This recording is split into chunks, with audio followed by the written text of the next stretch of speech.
Dari hasil kajian yang kala lun pelaku, bahawa saji rukun Islam adalah rukun dongeng. Pakan kehamnan. Karena setiap rukunnya ibadat yang terpelaku dalam atau melalui rukun Islamnya hanya membuahkan hasil yang faktual dan hanya bisa difaktualkan.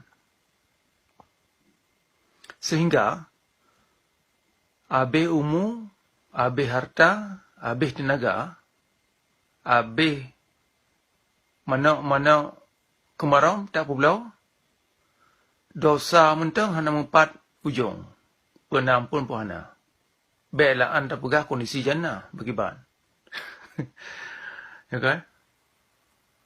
Ya kan, abe lampu tak pegala, abe tanah belang tak pulau, haji, wow haji, syurga tampan.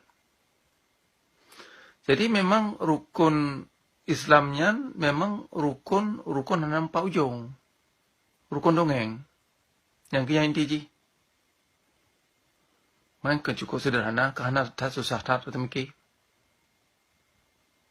Oleh karenanya, saran lun untuk yang kata-kata yang muda-mudanya, nyo baik le gaduh ngerukun limang yan, hai dapat timang lian. Han maju aja. Ya, kaji fikir program lain yang produktif, yang kreatif dan terbuka.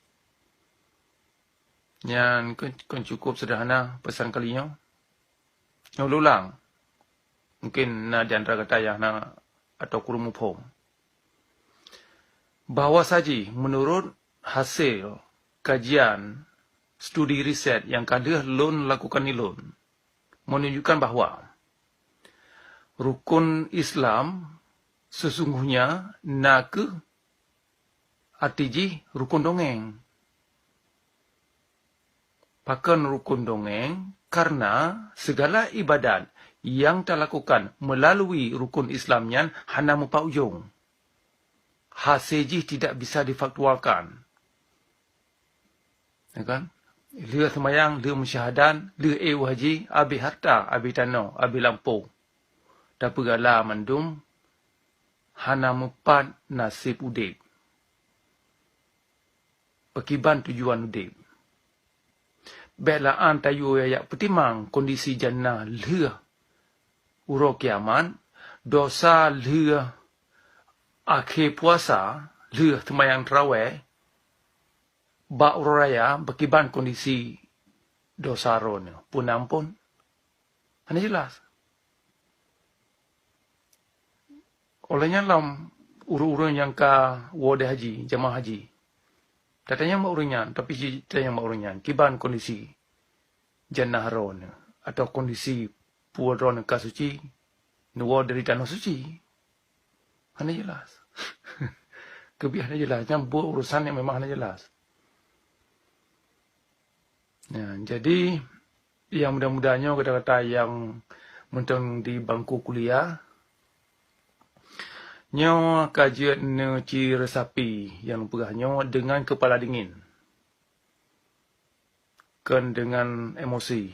Tapi ni ci kaji kerawan. Jadi yang don pegahnya perlu ni kaji kerawan ni puk kebutoi.